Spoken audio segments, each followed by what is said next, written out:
Hi guys, ಎಲ್ಲರೂ ಹೇಗಿದ್ದೀರಾ? ಎಲ್ಲರೂ ಚೆನ್ನಾಗಿದ್ದೀರಾ ಅಂತ ಅನ್ಕೊಳ್ತಾ ಇದ್ದೀನಿ. ಗೈಸ್, ನಾವು ಇವತ್ತೊಂದು ಮಾವಿನಕಾಯಿದ್ದು ಪುಡ್ಡಿಂಗ್ ಮಾಡೋದನ್ನು ನಿಮಗೆ ತೋರಿಸ್ಕೊಡ್ತಾ ಇದ್ದೀನಿ. ಈಗ ಮಾವಿನಕಾಯಿದು ಸೀಸನ್ ಆಗೋದರಿಂದ ಪುಡ್ಡಿಂಗ್ ಮಾಡುವವರಿಗೆ ಎಷ್ಟು ಬೇಕಾದರೂ ಮಾವಿನಕಾಯಿ ಹಾಕೊಂಡು ಮಾಡ್ಬೋದು. ಮಾವಿನಕಾಯಿ ಇಷ್ಟ ಇಲ್ಲದವರು ಯಾರು ಸಹ ಇರೋದಿಲ್ಲಲ್ವ. ಅದಕ್ಕೋಸ್ಕರ ನಾವು ಮಾವಿನಕಾಯಿದ್ದು ಪುಡ್ಡಿಂಗ್ ಮಾಡಿ ತೋರಿಸ್ಕೊಡ್ತಾ ಇದ್ದೇನೆ. ಪುಡ್ಡಿಂಗ್ ಮಾಡೋದಕ್ಕೆ ನಾನು 1 ಲೀಟರ್ ಹಾಲು ಕುದೀಲಿಕ್ಕೆ ಇಟ್ಟಿದ್ದೇನೆ. ಅದಕ್ಕೆ ಸಕ್ಕರೆ ಹಾಕೊಂಡಿದ್ದೇನೆ ಮತ್ತು ಕಸ್ಟರ್ಡ್ ಪೌಡರು ಅಂದರೆ 10 ಚಮಚ ಕಸ್ಟರ್ಡ್ ಪೌಡರನ್ನು ನಾನು ಮಿಕ್ಸ್ ಮಾಡಿ ಇಟ್ಟಿದ್ದೆ. ಅದನ್ನು ನಾನು ನಿಮಗೆ ತೋರಿಸ್ಕೊಡ್ಲಿಲ್ಲ. 10 ಚಮಚ ಹಾಕಿದ್ದೇನೆ ಕಸ್ಟರ್ಡ್ ಪೌಡರ್.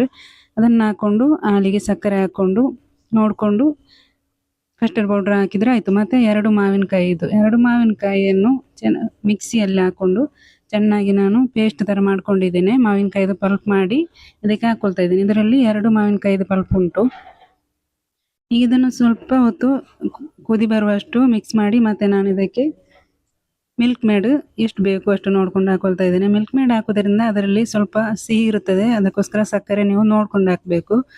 ಮತ್ತು ಇಲ್ಲಿ ನೋಡಿ, ಬ್ರೆಡ್ ತಗೊಂಡಿದ್ದೇನೆ. ಎಲ್ಲ ಕಪ್ಪಿಗೂ ಒಂದೊಂದು ಬ್ರೆಡ್ಡನ್ನು ನಾನು ಕಟ್ ಮಾಡಿ ಹಾಕ್ಕೊಳ್ತಾ ಇದ್ದೇನೆ. ಅದಾದಮೇಲೆ ಹಾಲು ಸಕ್ಕರೆ ಹಾಕ್ಕೊಂಡು ಮಿಕ್ಸ್ ಮಾಡಿ ಇಟ್ಟಿದ್ದೇನೆ.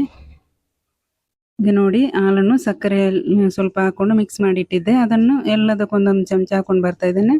ಮತ್ತು ನಾನು ಪುಡ್ಡಿಂಗ್ ಮಿಕ್ಸ್ ಮಾಡಿ ರೆಡಿ ಮಾಡಿ ಇಟ್ಟಿದ್ದೆಲ್ಲ ಅದನ್ನು ಹಾಕ್ಕೊಳ್ತಾ ಇದ್ದೇನೆ. ತುಂಬ ಅಂದರೆ ತುಂಬಾ ಈಸಿ. ಮಾವಿನಕಾಯಿದು ಪುಡ್ಡಿಂಗ್ ಮಾಡೋರಿಗೆ ತುಂಬಾ ಈಸಿಯಲ್ಲಿ ಮಾಡ್ಬೋದು.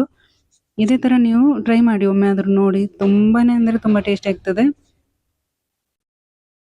ಇಷ್ಟು ಹಾಕ್ಕೊಂಡು ಮತ್ತು ಮಾವಿನಕಾಯಿ ಕಟ್ ಮಾಡಿ ಇಟ್ಟಿದ್ದೇನೆ. ಅದನ್ನು ಅದರ ಮೇಲೆ ಸ್ವಲ್ಪ ಸ್ವಲ್ಪ ಹಾಕ್ಕೊಂಡು 4 ಗಂಟೆಯಷ್ಟು ಫ್ರಿಜ್ಜಲ್ಲಿ ಇಟ್ಟರೆ ತುಂಬ ಅಂದರೆ ತುಂಬ ಚೆನ್ನಾಗಿರುವ ಪುಡ್ಡಿಂಗ್ ರೆಡಿ ಆಗ್ತದೆ. ವಿಡಿಯೋ ಇಷ್ಟ ಆದರೆ ಲೈಕ್ ಮಾಡಿ, ಶೇರ್ ಮಾಡಿ, ಹೊಸಬ್ರಾದರೆ ಸಬ್ಸ್ಕ್ರೈಬ್ ಮಾಡಿ, ಸಪೋರ್ಟ್ ಮಾಡಿ. ಇನ್ನೊಂದು ವಿಡಿಯೋ ಜೊತೆ ನಾಳೆ ಸಿಗೋಣ. ಇನ್ಶಾ ಅಲ್ಲಾ. ಬಾಯ್.